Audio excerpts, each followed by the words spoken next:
Her laughter still echoed when the call came. I had just signed the papers, ink still wet, her perfume still clinging to my sleeve.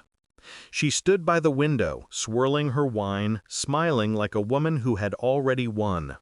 "You're selling your company?" she'd asked. "Good. Now you can finally afford the alimony."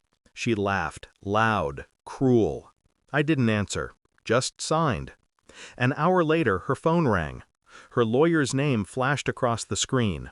She rolled her eyes and answered with the arrogance of victory. Then, silence. Her smile faltered, her face drained, piece by piece. She didn't look at me, not once. All I heard was his voice, faint and frantic through the speaker. "What did you do, Claire? What the hell did you sign?" The glass slipped from her hand. It didn't shatter, it thudded, heavy, dull. That was the sound of everything turning.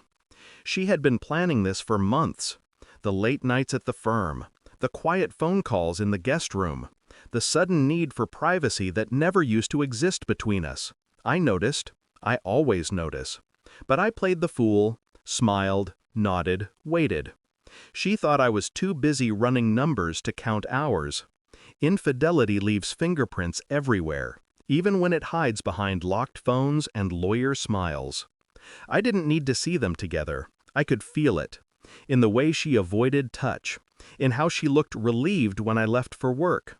The betrayal wasn't loud, it was methodical, a quiet dismantling of vows. And still, I waited. I wanted to see how far she'd go before she thought she'd won, before she reached for the blade she didn't know was already in my hand. I started with her phone bills, patterns, numbers. Every secret has a rhythm, the same number, every night, 12 minutes, sometimes more. A lawyer from her firm, married, convenient. I traced the emails, forwarded attachments, non-disclosure drafts, hidden clauses, a shadow company in my name.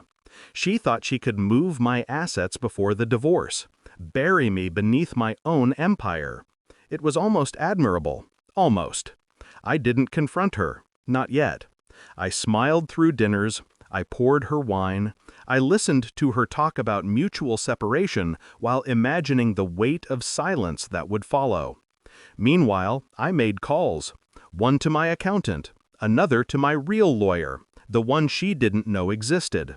Together, we built a new document. It looked identical to the one she thought she'd forced me to sign. But it wasn't a transfer. It was a sale, a liquidation. Every share, every account, every asset converted, then moved into a trust. Not hers, not mine, ours. Before ours stopped meaning us. The results arrived on a Thursday. Her lover's firm was under investigation, money laundering through marital settlements. Her name appeared, not as a victim, as a participant. I printed the reports, folded them once, placed them on her nightstand. When she came home, I was reading by the fire. She kissed my cheek, careful, pretending normalcy still lived here. I didn't speak, just watched as she saw the papers. Her lips parted. The color drained again, same as when her lawyer called. "Where did you get this?" I didn't answer. You can't. This isn't." "It's everything," I said. She shook her head, tears threatening but never falling. "Please, we can fix." "No." The word came out too calm, almost kind. The next morning, she woke to an empty closet. Every file, every document, every account was gone. The company sold. Her name removed from every legal tie. And the money? Not in any bank she could reach. Her lawyer called her again, screamed again, because her signature, the one she forced me to give, had executed the sale, directly into the trust. A trust under federal investigation. Her lover's trust, not mine. I watched from the kitchen as she read the email. Her face didn't crumble this time. It collapsed. She turned to me, shaking. "You set me up."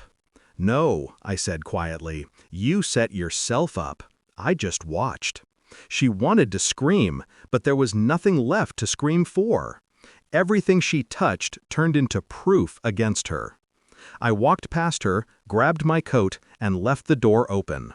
The wind did the rest. I sat in my car for a while. The city moved around me, indifferent. Horns, voices, rain. Freedom doesn't feel like triumph. It feels like silence. Clean, cold. She thought money was power. She was wrong. Power is knowing when to stop caring.